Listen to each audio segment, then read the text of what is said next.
di sini siap mendengarkan firman-Mu. Berikan kami telinga seorang murid, pikiran seorang murid, hati seorang murid, sehingga kami tidak hanya menjadi pendengar saja ya Tuhan, tetapi kami taat melakukan firman-Mu, jadi pelaku-pelaku firman-Mu. Berkati hamba-Mu yang penuh keterbatasan ini ya Tuhan. Urapi hamba-Mu, berikan hamba-Mu hikmat, sehingga hamba-Mu dapat menyampaikan firman-Mu dengan baik dan dapat dimengerti. Tutup bungkus ruangan ini dengan kuat kuasa-Mu, sehingga tidak ada anasir-anasir jahat yang mengganggu kami dalam menikmati firman-Mu. Dalam nama Tuhan Yesus kami berdoa dan mengucap syukur. Amin. Selamat malam. Selamat malam kawan. Ya, Happy Friday. Hari ini adalah hari yang bersejarah bagi saya, karena untuk pertama kalinya saya ada di sini, berdiri di sini, menyampaikan firman Tuhan secara langsung. Ya, selain itu juga hari pengulangan sejarah bagi Bu Evangelis kita, Ibu Syari Turangan. Oke, judul khotbah kali ini saya berikan judul No Pain No Gain. Sebuah cerita tentang Ko Aseng. Ko Aseng ingin sekali menurunkan berat badannya karena dia kegemukan. Dan dia bilang ke si Noni istrinya kalau dia ingin daftar ke tempat fitness.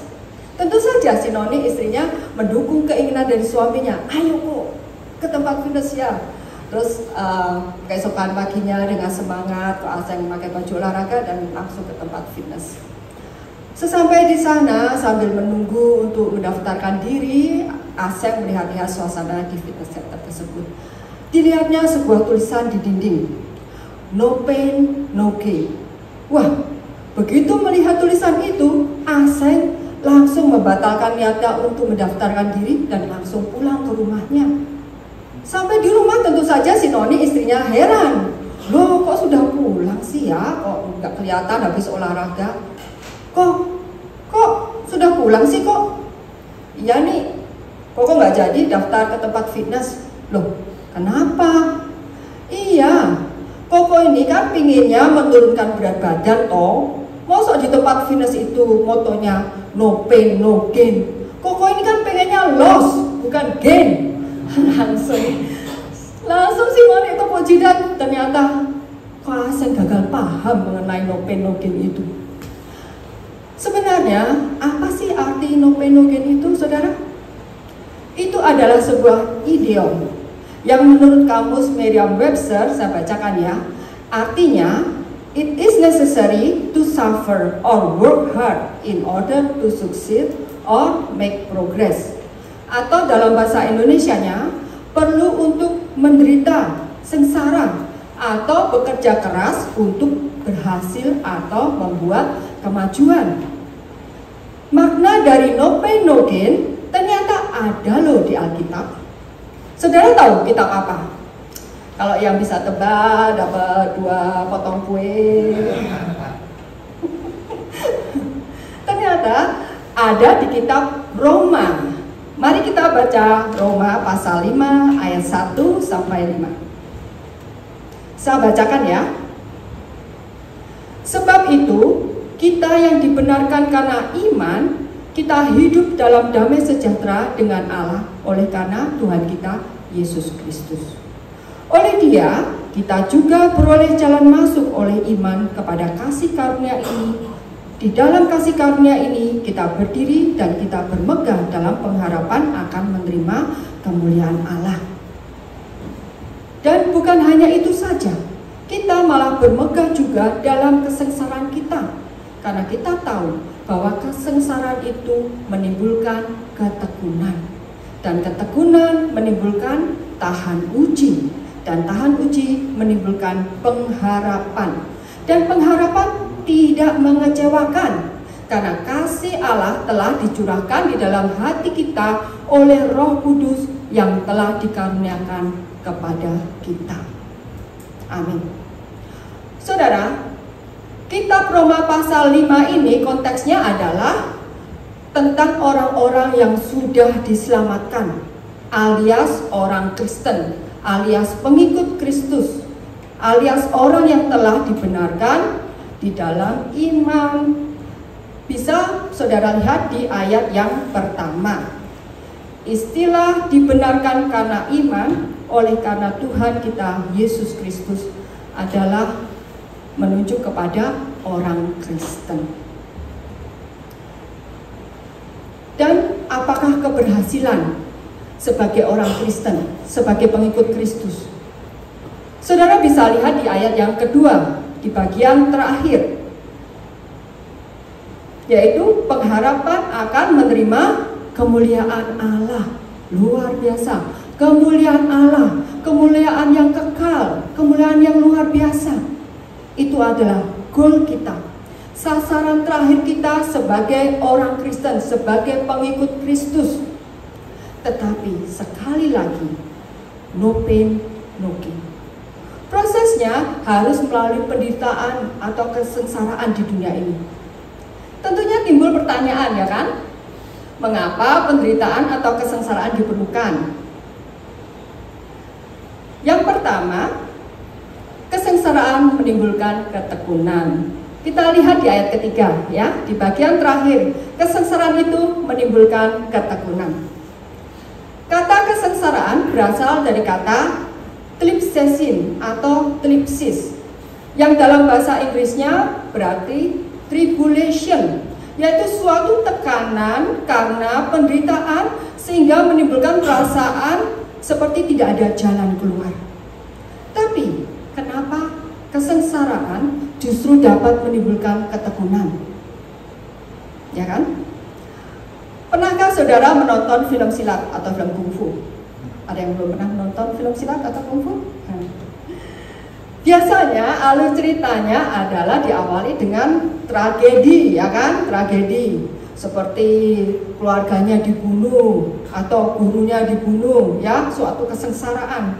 Tapi justru karena kesengsaraan itulah si tokoh silat itu berlatih siang dan malam. Supaya apa? Supaya ilmunya lebih tinggi dari lawannya. Supaya apa? Supaya bisa balas dendam. Itulah ketekunan. Atau pernahkah saudara melihat reality show Bigger Loser yang para pesertanya ingin menurunkan berat badan?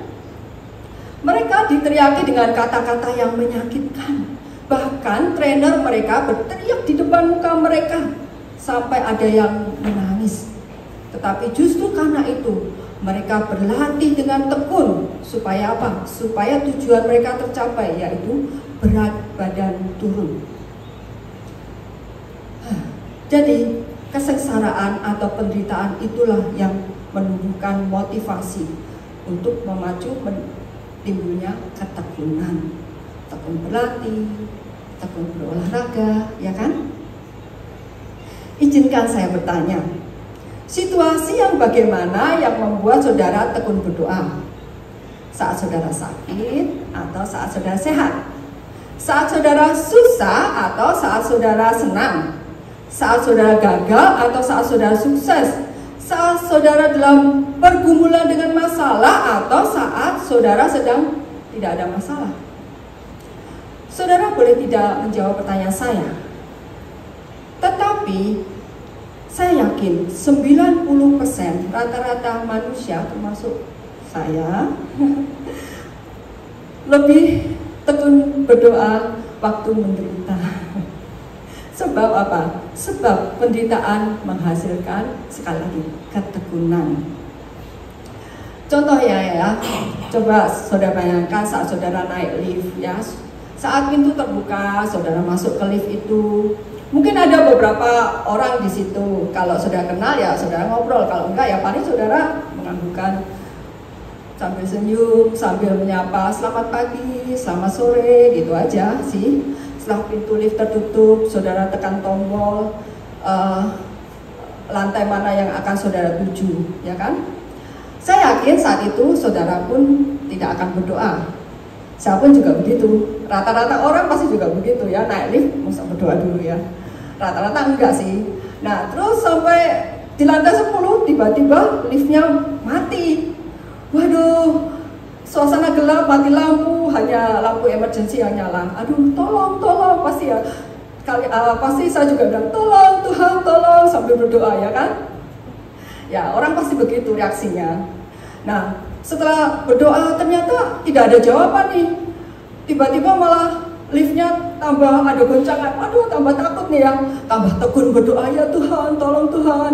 Terus suruh orang-orang yang nggak kenal pun pasti, ayo doa dong, doa. Jadi orang yang di situ ya ada yang mengeluarkan tasbihnya, kalau nggak tasbih ada yang mengeluarkan rosarionya, berdoa, ya Tuhan tolong, ya kan? Orang kan begitu ya. Kenapa? Sebab pada dasarnya kita diciptakan untuk bergantung dan berharap kepada Tuhan. Sebab itu saudara, jika saat ini saudara sedang mengalami klipsis, penderitaan, kesengsaraan, walaupun saudara terkadang tidak mengerti kenapa harus terjadi, ingatlah, lebih tekun dalam doa, dalam menantikan pertolongan dan pimpinan Tuhan. Mintalah Tuhan membimbing saudara supaya dapat keluar dari masalah yang saudara hadapi. Jangan bosan, jangan jenuh, jangan malas. Karena itu juga merupakan ujian kehidupan. Amin. Yang kedua, tahan uji. Ayat keempat. Ayat keempat mengatakan, ketekunan menimbulkan tahan uji, dan tahan uji menimbulkan pengharapan. Menarik bagi saya saat membaca istilah tahan uji. Ternyata di Alkitab NIV atau New International Version, tahan uji diterjemahkan sebagai karakter. Padahal terjemahan bahasa Indonesianya karakter adalah karakter dengan huruf K, atau akhlak, atau tabiat, atau watak. Dalam bahasa aslinya dokime, yang artinya pengakuan melalui testing atau ujian. Menarik ya arti kata dokime ini. Dengan kata lain, karakter yang baik harus melalui ujian baru diakui sebagai karakter yang baik. Tanpa ujian, belum bisa diakui. Contohnya, mobil harus diuji keamanannya sebelum dipasarkan. Saudara tahu cara menguji keamanan dari mobil itu? Ternyata dengan kecepatan 40 mph, mobil itu ditabrakkan ke tembok. Saudara, seringkali kita juga dibenturkan atau berbenturan dengan orang lain atau bahkan dengan keluarga sendiri. Biasanya semakin dekat hubungan sesama, semakin banyak kemungkinan terjadi benturan atau gesekan, ya enggak? Suami istri. Jadi firman Tuhan di Amsal 27 ayat 17 mengatakan, besi menajamkan besi, manusia orang menajamkan sesamanya. Karakter apa yang saudara inginkan untuk dibentuk? Pernahkah saudara berdoa supaya Tuhan memberikan kesabaran, kerendahan hatian, atau ketaatan? Menurut saudara, bagaimana saudara dapat membuktikan bahwa saudara itu orang yang sabar? Kecuali Pak Sabar ya. Kalau Pak Sabar sih gampang sih, tinggal mengeluarkan ID-nya. Atau bagaimana saudara tahu saudara adalah murid Kristus yang taat? Yaitu dengan diuji. Diuji dengan masalah, diuji dengan benturan atau gesekan, dengan keluarga, dengan anak, dengan istri, dengan teman, atau bahkan dengan sesama pelayan Tuhan. Oke, kembali ke cerita Ko Aseng. Aseng senang sekali makan makanan enak, terutama daging-daging seperti cukyok gitu. Jadi sewaktu tes darah, ternyata rapotnya banyak merahnya. Jadi Aseng di-call oleh dokter untuk segera kontrol. Jadi oleh Noni istrinya, Kak Aseng pergi ke dokter untuk check up dan konsultasi ya. Setelah dokter memeriksanya, kemudian melihat hasil labnya, langsung dokter mengatakan, Pak Aseng, terus terang ya, tensimu naik, timbanganmu naik, lemakmu naik juga, gula darahmu naik. Aduh. Jadi Pak Aseng, tidak ada jalan lain, Bapak harus diet, oke? Diet. Jadi Bapak harus kurangi garam, kurangi makan manis-manis, kurangi goreng-gorengan, kurangi makan daging, kurangin banyak tuh. Jadi ganti makanannya dengan banyak sayur, makan banyak buah. Oke Pak Aseng? Dan cara masaknya ya, jangan digoreng, direbus atau dikukus. Kemudian untuk proteinnya jangan makan daging, tapi diganti dengan tempe, tahu, atau telur rebus gitu. Aseng dan si Noni istrinya mengganggu kepala.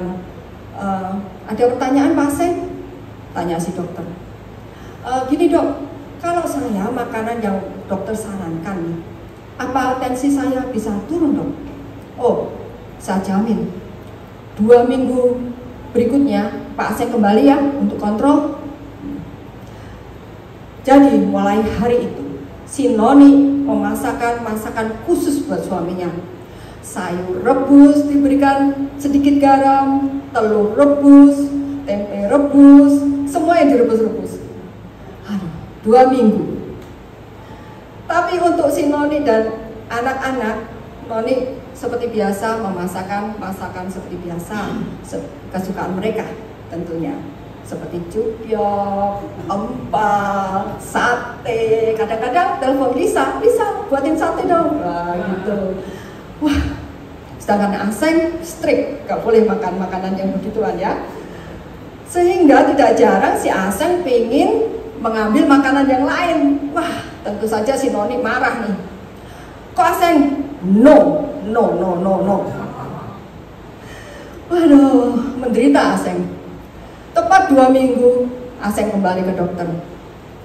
Pak Aseng, gimana dengan diet Bapak? Langsung Aseng dengan nada tinggi marah. Pak dokter, teori Pak dokter itu salah. Ternyata makanan yang Pak dokter sarankan justru membuat tekanan darah saya menjadi tinggi, semakin tinggi. Dokternya heran, loh kenapa Pak Aseng? Iya, saya tiap hari marah-marah dengan istri saya karena makanannya tidak enak, tidak ada rasanya. Ya, itulah contoh orang yang tidak tahan uji. Orang yang tidak tahan uji tidak bisa dibilang sebagai karakter yang baik, saudara. Dan tentunya tujuannya akan gagal.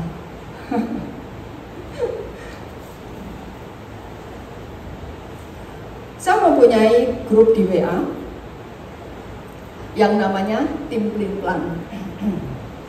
Ada beberapa anggota di sini. Itu adalah kelompok teman-teman di IGNC yang menganggap dirinya pelin plan, karena biasanya tujuannya nggak jelas tuh, selalu last minute.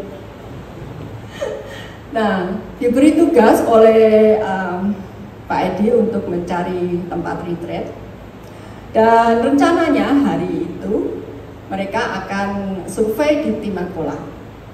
Saya tidak bisa ikut kebetulan karena saya mesti kerja. Nah, dari foto-foto yang mereka upload, tidak ada satupun foto tempat lokasi retreat. Sampai satu kali mereka upload foto di Pecangga Resort. Saudara tahu kan apa itu Pecangga Resort? Itu hotel yang ada kasinonya. Nah, saya langsung komen di grup. Oh, ini ya yang nanti tempat retreatnya.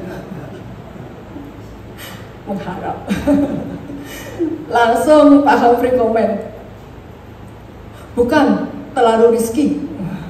Kalau retreat di sini langsung diberi emoticon tengkorak yang gak ada XX-nya banyak. Saya langsung komen, ya sekalian diuji om. Sambil saya beri emoticon kedip mata, siapa tahu. Langsung ada yang menjawab, make sense juga, harus ada ujiannya. WK. Waduh, ada yang kesenangan. Saudara, ujian apa yang sedang saudara hadapi saat ini? Bisakah saudara tetap bertahan dari godaan si jahat? Karena saat ini kita dihadapkan dengan banyak hal kemerosotan moral, seperti aborsi, LGBTQ, yang memaksa kita untuk kompromi dan menerimanya. Dan lama-kelamaan itu menjadi sesuatu dalam tanda kutip normal. Dan kemudian akan menjadi dalam tanda kutip suatu kebenaran in the name of human right. Ini sangat berbahaya. Saudara, setiap pagi sebelum saya berangkat kerja, saya selalu berdoa, Bapa kami. Dan saya ucapkan dari mulut saya supaya telinga saya mendengar. Terutama di bagian, janganlah bawa kami ke dalam percobaan, melainkan lepaskanlah kami daripada yang jahat. Saudara, apa yang saudara lakukan setiap pagi sebelum mulai hari yang baru? Sebelum mulai aktivitas, jadikanlah doa pagi sebagai suatu kebiasaan yang baik, memohon pertolongan dan penjagaan Tuhan setiap hari. Karena saudara tidak tahu tes apa yang akan saudara hadapi hari itu. Tapi yang pasti, kalau saudara melakukannya, saudara pasti akan tahan uji. Yang ketiga, pengharapan kepada Tuhan. Di ayat kelima mengatakan, dan pengharapan tidak mengecewakan, karena kasih Allah telah dicurahkan di dalam hati kita oleh Roh Kudus yang telah dikaruniakan kepada kita. Saudara, sewaktu kami awal-awal tinggal di Amerika, kami mempunyai teman yang sudah kami anggap sebagai orang tua angkat kami sendiri, karena mereka membahasakan dirinya papi dan mami kepada kami. Mereka lah yang mengajari kami naik bus, metro sebelum kami mempunyai kendaraan. Jadi kami sering ngobrol. Suatu hari mami cerita kepada kami, mami senang loh tinggal di Amerika, Dian. Oh ya Mi, kenapa Mi? Karena di sini ada pengharapan. Oh, bukannya di Indonesia juga ada pengharapan nih? Oh, pengharapan di Amerika lain, Dian. Loh, lainnya apa Mi? Di sini kalau hari Senin dan Rabu ada Powerball. Hari Selasa dan Kamis ada Mega Million. Hari Rabu dan Sabtu ada Super Loto. Itu tuh yang hadiahnya miliun-miliun gitu. Kami semua tertawa mendengarnya. Kalau saudara belum tahu apa itu adalah lotre, judi buntut gitu kalau di Indonesia. Saudara tahu berapa besar pengharapan untuk menang di Mega Million? Saya coba googling. Ternyata 1/300 juta. Itu kalau dibandingkan dengan rambut kita nih, rambut kita lebih tipis lagi sampai nggak kelihatan. Ukuran rambut kita adalah kira-kira 50 mikron atau 50/10.000. Jadi kalau dibandingkan 50/10.000 dibandingkan dengan 1/300 juta, itu tuh kira-kira kalau rambut kita dibelah 1,5 juta kali. Bayangkan, satu rambut dibelah 1,5 juta kali. Bisakah saudara membelah rambut 1,5 juta kali? Nah, setipis itulah kalau kita menaruh harapan kita kepada lotre. Jadi kalau saudara suka kecanduan beli lotre, stop saudara. Pesan sponsor dari Pak Edi, ada sponsor lewat, sebelum berangkat ke Indonesia, masukkan uangnya ke dana pembangunan. Amin saudara? Amin. Oh ya, untung ada yang jawab. Di Roma pasal 5 ayat 5, pengharapan yang ditulis oleh Rasul Paulus adalah pengharapan yang pasti. Pengharapan dalam bahasa aslinya adalah Elpis. Ingat saudara, Elpis, bukan Elvis. Elpis. Kalau Elvis sudah tidak ada harapan, sudah gone. Jadi Elpis itu artinya adalah harapan yang pasti. Sebab apa? Sebab harapan itu dibangun di atas Tuhan Yesus yang sudah bangkit dari kematian, yang hidup selama-lamanya, yang kekal, yang mengirimkan Roh Kudus-Nya ke dalam hati kita. Berbeda kalau kita berharap kepada manusia, kepada kepintaran, kepada harta, kepada apapun yang di dunia ini yang bersifat sementara, tidak kekal, bisa hilang. Sedangkan pengharapan di dalam Yesus adalah pengharapan yang kekal, yang abadi, yang selama-lamanya. Saudara bisa melihat kan fondasi yang berbeda, kekal, sementara. Pilih yang mana? Itulah sebabnya orang harus berharap kepada Tuhan Yesus, karena Dia tidak akan pernah dikecewakan. Ia akan menerima kepastian, seperti garansi yang tidak pernah meleset. Bukan hanya lifetime warranty saudara, tetapi eternal warranty, kekal selama-lamanya, abadi. Saudara, sewaktu saya masih kecil, saya sering nonton bersama papa saya. Dan tidak jarang saya ketiduran saudara, walaupun film yang ditonton belum habis. Keesokan paginya saya bangun, tentu saja sebagai anak kecil saya penasaran kan, gimana ceritanya, akhir ceritanya gimana, tokohnya gimana ya kan. Saya tanya ke papa saya, Pak, jawabannya gimana Pak? Menang atau kalah Pak?